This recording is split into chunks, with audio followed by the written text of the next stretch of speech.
अभी मैं हाल ही में अपनी टीम से बात कर रही थी, तो एक बहुत ही छोटी सी बात मेरे जहन में आई और मुंह से भी निकली। It is not important what you say yes to, it is more important what you say no to. यानी कि हम हाँ किस किस चीज़ को कर रहे हैं ये तो इम्पॉर्टेंट है, लेकिन उससे कहीं ज़्यादा इम्पॉर्टेंट है कि हम किस किस चीज़ को ना कर रहे हैं। क्योंकि जब भी हम किसी चीज़ को हाँ करते हैं, हाँ यानी कि कोई आपके पास आया, उसने कहा आज शाम को घूमने चलोगे, तो जैसे ही आपने कहा हाँ, इमीडिएटली आपने अपने बाकी सारे प्लान्स जो इवनिंग के बना रखे थे उनको ना कह दिया, बिना शब्दों को कहे वो ना हो गए। इसी तरीके से आप जैसे ही किसी व्यक्ति के साथ किसी रिलेशनशिप में गए या आपने कोई अपना गोल बनाया, कोई करियर चूज किया, जैसे ही आप अपने करियर्स को चूज करते हैं, जिस चीज को आप चूज करते हैं उसी के साथ साथ आप बहुत सारी चीजों को ना कह देते हैं। तो जब हम हाँ कह रहे हैं, हम इस बात का भी ध्यान रखें कि हम किस किस चीज में, हम इस चीज का भी ध्यान रखें कि और किस किस चीज में ना हमारा जा रहा है। क्योंकि कई बार हम सोचते ही नहीं चूज करने से पहले कि उसका इम्पैक्ट क्या होगा, कि किन चीज़ों को, किस अपॉर्चुनिटी कॉस्ट को हम मना कर रहे हैं या ना कह रहे हैं। अगर आप उसे हाँ नहीं कहते तो उस वक्त और क्या कर रहे होते, तो ये सोचना बहुत ज़रूरी है। दूसरा, आप किस चीज़ को ना कहते हैं वो आपका स्टेटस या स्टैंडर्ड सेट करता है, आपकी क्वालिटी सेट करता है। क्योंकि अगर आप किसी चीज़ को मना ही नहीं करना जानते तो you will be treated as carpet।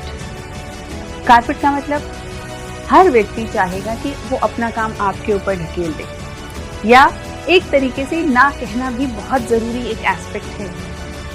क्योंकि जिस चीज़ को आप ना कहते हैं वो बताता है कि उस लेवल से नीचे की बातें आप ना कहेंगे, उससे ऊपर की बातें आप हाँ कहेंगे। जैसे कुछ बुरी आदतों को हमें ना कहना पड़ेगा ताकि हम अच्छी हैबिट्स को बनाए रखें अपनी लाइफ में।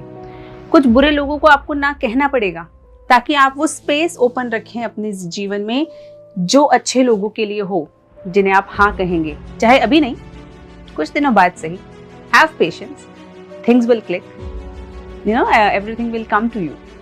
सिमिलरली, अगर आप कुछ करियर के बारे में सोच रहे हैं, किसी पढ़ाई के बारे में सोच रहे हैं, तो आपको उन डिस्ट्रैक्शंस को ना कहना पड़ेगा। क्योंकि जब तक आप उन्हें ना नहीं कहेंगे तब तक आप पढ़ाई को हाँ नहीं कह पाएंगे। क्योंकि हर चीज़ जो भी हम लाइफ में करते हैं वो डिमांड करती है हमारे टाइम, एफर्ट और एनर्जी को। हर चीज़, आप कुछ भी करने जाएंगे, you realise time, effort and energy, ये तीन चीज़ें आपको हर चीज़ के लिए चाहिए। आपने किसी व्यक्ति को कहा चलो फ़ोन पे बात करना है, उसके लिए भी टाइम चाहिए, एनर्जी चाहिए, एफर्ट चाहिए। आपका वहीं पे आपका सेट हो गया है आपकी क्वालिटी ऑफ लाइफ। वहीं पे अगर आप अपने आप को उन चीज़ों को ना कह के एक ऊपर की किसी चीज़ को, यानी कि कुछ आइडियाज़ को हाँ कहते हैं, जहाँ पे आप आइडियाज़ डिस्कस कर रहे हैं, यानी आपने किसी चीज़ को ना कहा तो ये पता चला कि किसी बेहतर चीज़ के लिए आपके जीवन में हाँ की जगह है, वहाँ आप अपने आप को सेट कर लेते हैं। तो it is very important that we remember first, when we say yes, it means we are already, without uttering a word, saying no to many things, many things। उसकी कॉस्ट हमें चाहे पता ना चल रही हो लेकिन होती है। हो सकता है हमें अभी दिख नहीं रही हो, रियलाइज ना हो रही हो, लेकिन होती है। Similarly, the things you say no to is very important, क्योंकि वो बताती है उससे नीचे आप नहीं जाएंगे।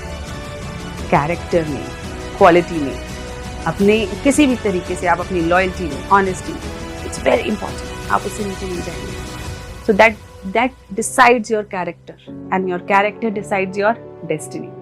So it is very important कि हम अपनी डेस्टिनी, क्योंकि अल्टीमेटली हम कुछ भी कर रहे हैं लाइफ के अंदर, एक चीज़ है जो हमें गवर्न कर रही है, हमें आगे की तरफ खींचती ले जाती है, हमारी डेस्टिनी। और कैरेक्टर अगर हमारी डेस्टिनी डिफाइन कर रहा है तो we have to carefully look at it कि कहाँ जा रहा है। क्योंकि अगर हम अपने आप को एक कप्तान की तरह सोच लें, कप्तान यानी कि एक शिप का कप्तान होता है ना, उसकी तरह सोच लें, तो एक कप्तान को पता होना चाहिए ना कि उसकी शिप किस डायरेक्शन में जा रही है, क्योंकि अगर कप्तान को पता ही नहीं कि उसे लेकिन अगर कप्तान को पता ही नहीं कि उसे किस डायरेक्शन में जाना है तो हर तरफ की हवा उसके लिए बेकार है, उसे हर तरफ मुश्किलें आएंगी। इसलिए बहुत ज़रूरी है कि हमें अपनी डायरेक्शन तो पता हो, और जब आपको अपनी डायरेक्शन पता होगी तब आपको ये भी पता होगा कि किस चीज़ को हाँ कहनी है और किस चीज़ को ना। सो आई होप आप अपने जीवन में सही चीज़ों को हाँ और सही चीज़ों को ना कहेंगे। यानी कि जो यंग गर्ल्स हैं वो इस बात को ध्यान रखेंगी that when they are there, they should study when the time is right. Who they say yes to. Very important. Young boys, same applies to you. Ladies, housewives, very much relevant to you. हर चीज़ को हाँ कहने की ज़रूरत नहीं है। किसी किसी चीज़ के लिए ना भी कहा जाता है कि ये काम नहीं होगा, ये आप कर लीजिए।